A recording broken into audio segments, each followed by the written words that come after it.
ირაკლი კობახიძეს დაუჯერებთ ქართულმა ოცნებამ შთამბეჭდავ შედეგებს მიაღწია ეკონომიკაში და სხვათა შორის სიტყვა შთამბეჭდავი და სიტყვა გადაჭარბება ეკონომიკასთან დაკავშირებით ირაკლი კობახიძემ საკუთარ გამოსვლაში ყველაზე ხშირად ახსენა. უნდა აღინიშნოს, რომ კობახიძე აცხადებს, რომ ასეთი საუკეთესო შედეგები ქვეყანას ეკონომიკური თვალსაზრისით აქამდე არ ჰქონია და მათ შორის უმუშევრობა და სიღარიბეც კი ისტორიულ მინიმუმზეა. თუმცა მაშინ, როდესაც ირაკლი კობახიძე აყვავებულ ეკონომიკაზე საუბრობდა, არ გამორჩენია არც ერთი წინადადების შემდეგ ეხსენებინა 13 წლის წინ ხელისუფლებაში მყოფი პოლიტიკური პარტია და სწორედ ნაციონალურ მოძრაობასთან აკეთებდა და ახდენდა შედარებებს.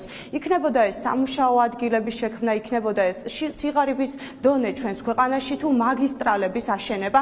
აქაც კი ირაკლი კობახიძემ თავი მოიწონა იმით, რომ მაგისტრალების მშენებლობითაც კი შეძლო ქართულმა ოცნებამ, რომ ნაციონალური მოძრაობისთვის გაესწრო.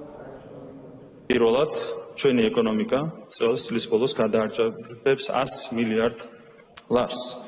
მე მინდა შეგახსენოთ, რომ 2012 წელს, როდესაც ქართული ოცნების გუნდი მოვიდა ხელისუფლებაში, მაშინ ჩვენი ეკონომიკა 28 მილიარდ ლარსაც კი არ შეადგენდა. ანუ ჩვენ შევძელით დაახლოებით გავახოთმაგეთ ამ პერიოდის განმავლობაში ეკონომიკა. ისტორიულ მინიმუმზეა უმუშევრობა ჩვენს ქვეყანაში.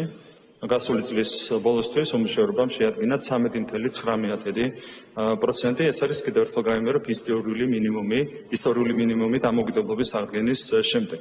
აქაც მინდა შეგახსენოთ, რა მდგომარეობა დახვდა ჩვენ 2012 წელს, მაშინ უმუშევრობა შეადგენდა 26.7%. ანუ ჩვენ ამ პერიოდის განმავლობაში მოახერხეთ უმუშევრობის განახევრება ჩვენს ქვეყანაში. მხოლოდ 2022-24 წლებში, ანუ საუბარია გასულ 3 წელიწადზე შეიქმნა 185,000-ზე მეტი ახალი სამუშაო ადგილი. მხოლოდ გასულ წელს ანგარიშო პერიოდის განმავლობაში დასაქმებულთა რაოდენობა გაიზარდა 68,000 ადამიანით და დასაქმებულთა რაოდენობა პირველად დამოუკიდებლობის აღდგენის შემდეგ გადააჭარბა 1,400,000 ადამიანს, რაც არის ისტორიული მაქსიმუმი. 2020 წლის პირველ კვარტალში საშუალო ხელფასმა შეადგინა 2,170 ლარი. აქაც მინდა შეგახსენოთ, რა მდგომარეობა დახვდა ჩვენ თავის დროზე 2012 წელს, მაშინ საშუალო ხელფასი შეადგენდა 712,5 ლარს.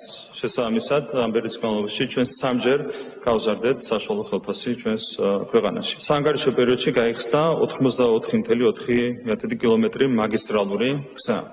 მინდა შეგახსენოთ, რომ ეს არის იმაზე მეტი, ვიდრე წინა ხელისუფლებამ ააშენა 9 წლის განმავლობაში. ჩვენი მაჩვენებელი არის 84 კილომეტრზე მეტი და მათ მთელი 9 წლის განმავლობაში ააშენეს 68 კილომეტრი მაგისტრალური საავტომობილო გზა. 3 წლით გაიზარდა მოსახლეობის სიცოცხლის მოსალოდნელი ხანგრძლივობა, ერთ-ერთი მთავარი, რამაც ეს შედეგი მოიტანა, არის სწორედ საყოველთაო ჯანდაცვის პროგრამა და ზოგადად ჯანდაცვის სფეროში განხორციელებული უმნიშვნელოვანესი პროგრამები. ზოგადად მინდა შეგახსენოთ, რომ 2012 წლის შემდეგ ჯანდაცვაზე სახელმწიფო დანახარჯები გაიზარდა 4-ჯერ და კიდევ უფრო მეტად.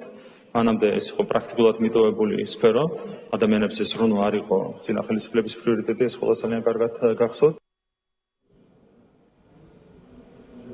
უნდა აღინიშნოს, რომ დაახლოებით 1 საათი არის, რაც ირაკლი კობახიძე ტრიბუნასთან დგას, საუბრობს ეკონომიკაზე, როგორი შთამბეჭდავი შედეგები მიიღო და როგორ შთამბეჭდავ შედეგებს მიაღწია ქართულმა ოცნებამ ქვეყანაში ეკონომიკური მდგომარეობის გაუმჯობესებისთვის და კობახიძე საზოგადოებას იმასაც ეუბნება, რომ ეს ეკონომიკის ზრდა მალე თითოეულ მოქალაქეზე აისახება. თუმცა უნდა აღინიშნოს, რომ ამ 1 საათის განმავლობაში ირაკლი კობახიძემ ყველაზე ხშირად ახსენა წინა ხელისუფლება და ქართული ოცნების მიერ გადადგმულ ნაბიჯებს სწორედ წინა ხელისუფლების დროინდელ მდგომარეობას ადარებდა.